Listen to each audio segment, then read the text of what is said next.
Salut tout le monde, j'espère que vous allez bien. Excusez mes cheveux en bataille aujourd'hui. C'est ma dernière journée de vacances. Demain, je retourne au travail, puis j'ai juste envie de prendre ça relax, de pas placer mes cheveux. J'avais même pas envie de me maquiller. Puis après avoir filmé ces vidéos-là, c'est sûr que je me vais dans la piscine parce qu'il fait beaucoup trop beau pour pas profiter de cette journée-là. Mais je tenais absolument à vous filmer cette vidéo-là aujourd'hui, étant donné que c'est la rentrée scolaire. Vous avez beaucoup de questions par rapport à mon travail d'enseignante et à qu'est-ce que je fais en ce début d'année. Vous savez que si vous me suivez depuis quelques temps déjà, vous savez que j'ai terminé mon bac pas en avril passé, l'autre. Et que l'année dernière, j'avais pas le droit de choisir de poste étant donné que je n'étais sur aucune liste. Donc moi, ce que j'ai fait l'année passée pour me trouver un travail, c'est que je suis allée porter directement mes CV dans les écoles et je me suis trouvé un contrat, ma foi, magnifique dans une école que j'adore.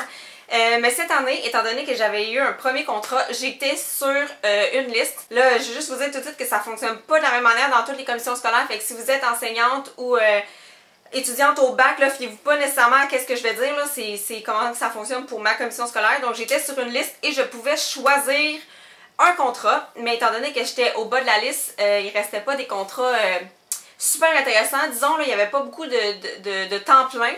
Mais j'ai réussi à me trouver, à me jumeler deux contrats. Dans le fond, on a le droit de prendre deux contrats différents si les journées coïncident. Dans le fond, j'ai pris un contrat qui est le lundi, mercredi, vendredi.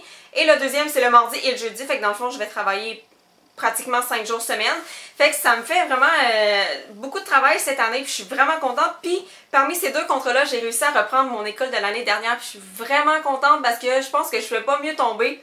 Comme école, là, mes collègues, ils sont parfaites, les élèves sont super gentils, j'ai adoré ça, fait que j'étais vraiment contente d'avoir la chance de le reprendre cette année. C'est sûr que je vais travailler dans 6 classes différentes, dans 2 écoles différentes, ça va être assez difficile, mais faut s'attendre à ça en début de carrière, je veux dire, on sort pas de l'université puis bang, on a un 100%, c'est impossible. Donc voilà ce qui se passe pour moi cette année. J'ai eu le droit de choisir. Si rendu à mon tour, il n'y avait eu rien d'intéressant pour moi, parce que vers la fin, là, pour vrai, il reste des contrats de genre une journée semaine, puis c'est pas super intéressant. Donc la deuxième option que j'avais, c'est de me rendre à l'affectation et de me désister. Ça veut dire que j'annonce à la commission scolaire que je ne prendrai pas de poste, que je ne vais pas choisir un contrat cette année parce que ce qui reste sur les listes ne me convient pas. Puis ça veut dire qu'en cours d'année, on peut m'appeler pour m'offrir des contrats, par exemple un congé de maternité ou bien quelqu'un qui part en maladie. Donc c'est des contrats qui sont pas affichés au mois d'août pour les nouvelles enseignantes, mais qui vont s'ouvrir durant l'année peut-être.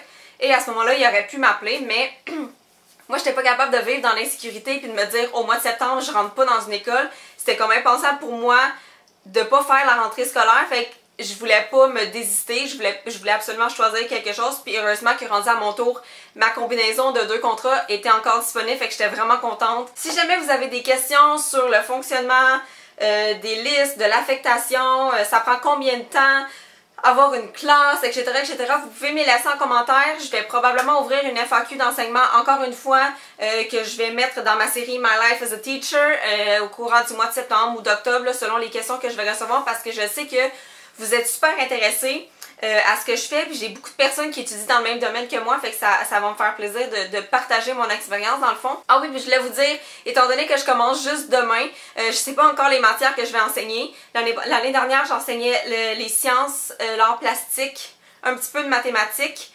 Ouais, c'était ça que je faisais, je pense. Ah oui, puis j'avais une maternelle.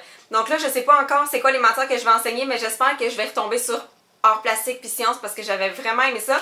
Mais c'est sûr et certain que je vais vous tenir au courant, donc si vous avez des questions, laissez-les dans les commentaires, ça va me faire plaisir d'ouvrir une FAQ pour vous, puis on se revoit dans une prochaine vidéo. Oh, avant, je vous souhaite une super bonne rentrée, je sais qu'il y en a qui ont déjà commencé l'école, il y en a qui commencent un peu plus tard, je sais pas selon le niveau scolaire que vous êtes rendu, je sais que j'ai beaucoup de personnes au secondaire, donc je vais vous souhaiter une super belle rentrée scolaire, à la prochaine!